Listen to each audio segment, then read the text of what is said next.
Okay, so I want to show you the next part of this Halloween Rapture Dreams. God's Roadmap to the End is the name of the channel.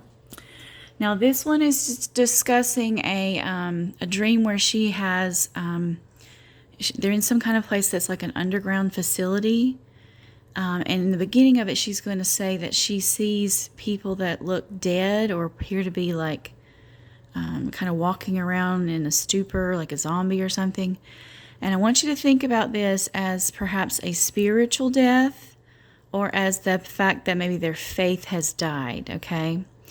And then I'm going to stop it in a couple of different spots because there is some interesting things about the calendar that we're experiencing now that I think this one holds a lot of weight to what we're experiencing right now with this calendar stuff.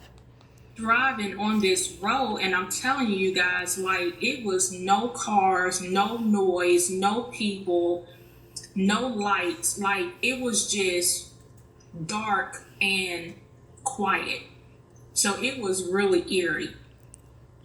We still driving, and we end up driving in this place. It looked like an underground type facility. And as we're driving, I looked to the left, and up against this corner, it looked like it was just piles of bodies just laid there. Like, it just was so eerie. Like, I just started seeing just these piles of bodies just laid on top of each other.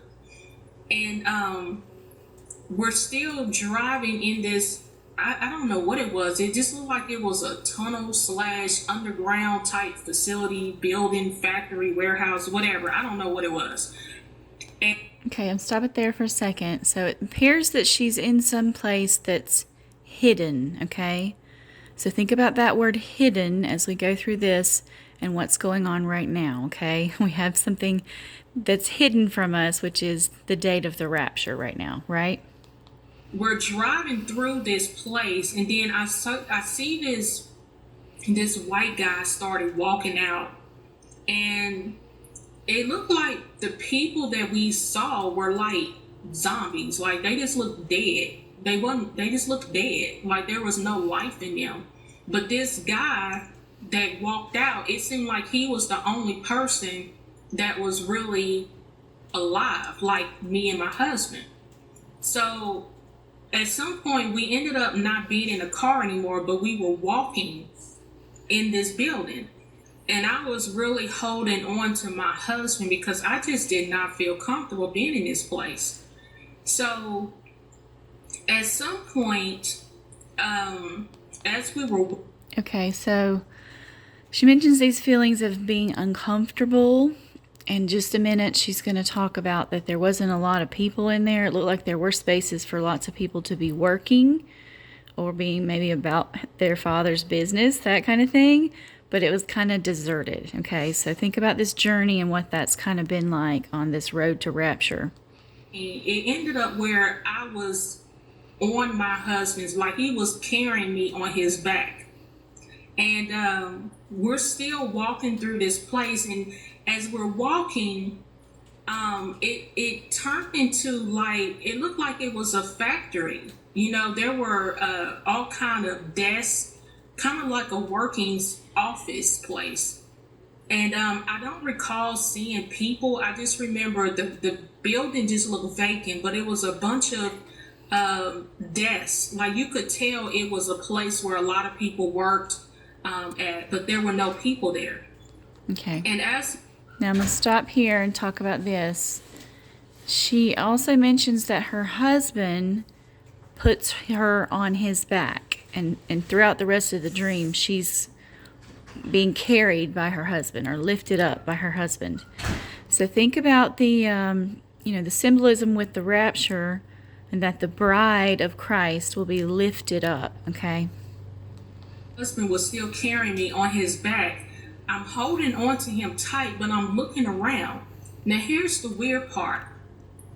As I'm looking around, I start seeing these trays of treats on people's desks. And I could see cookies, I could see candy. But what was so weird to me was it was Halloween stuff. As I really started focusing in, because it was like my eyes was like zooming into the items that I was seeing on these plates, because my spirit wanted me to pick up on this stuff, what I was seeing. And as I was really looking, these were Halloween cookies. It was Halloween candies. It was treats. And so I remember saying to my husband, that's weird. I said, why is it that they have Halloween candies and treats out and it's only September? Now that's the interesting part. So my husband. All right, so did you catch that? So she's wondering, excuse me. She's wondering why in the dream is it September, but everybody's like getting ready to celebrate Halloween. They're buying the treats, they're eating the cookies, that kind of stuff. And she's perplexed by this. And so I want you to think about our Enochian calendar, like today is September 25th on that calendar. But on the Gregorian calendar, it's October 18th. So it's just a little bit, skip down the road and it will be Halloween. Now, I don't condone anybody celebrating Halloween. Halloween is actually a pagan festival, and it's actually called Samhain, but it's spelled like Sam Hain, okay? And that's their number one holiday, or wicked day is what I would call it. Not a holy day, it's a wicked day. And so I don't think any Christian should participate in that, because if it's their favorite or most powerful holiday, then you probably need to stay way away from that, right? We're not supposed to have the appearance of evil, okay? And there are some letters to the churches in there in the book of Revelation where he says that they're mixed in with some kind of paganism and witchcraft, and he's not going to take them, okay? So you need to get out of that stuff if you're doing it and realize that that is not of God, okay? Still carrying me on his back, but then it goes from that point to where we're sitting down somewhere. I don't know. We're still in this building, but the building the scenery kind of changed a little bit, and we were sitting down. So my husband is literally running through this building trying to find his way out. So forward again, we're in this building running. I'm still on my husband's back. He's running with me on his back.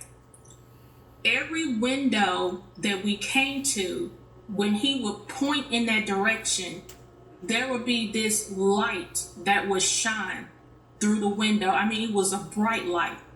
And that's how he knew go in this direction. So we're going through these different rooms, and every window that he saw, he would point to it, and it would be this brilliant light, this bright light that would shine, and he would go in that direction. The last window we came to, I remember the light was shining so bright, and he extended his, oh my gosh. I'm just going to pause it there for a second. She is going to have a moment with Holy Spirit here in a second, but I want you to think about what the windows could represent, okay? We've been in a few different calendars and the rapture windows, right? So we had 923, 924 on the Gregorian calendar. Same dates, 923, 924 on the Julian. And then same dates, 923, 924 on the Enochian calendar, okay? But now at this last window, it's not just a light that appears, it's going to be something more significant. I'm sorry, you guys. I just felt the Holy Spirit. When he extended his arm at this window, the window opened up. And okay, so during the last rapture window, we're not going to be waiting any longer, okay? So he's coming to get us.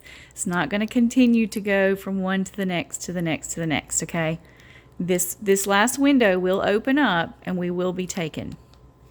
When the window opened up, it was like we immediately started flying out of this window.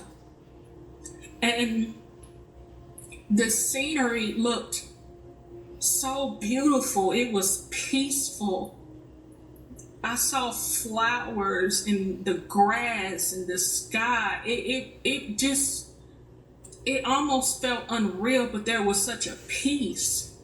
Oh my gosh, it was such a peace. And when the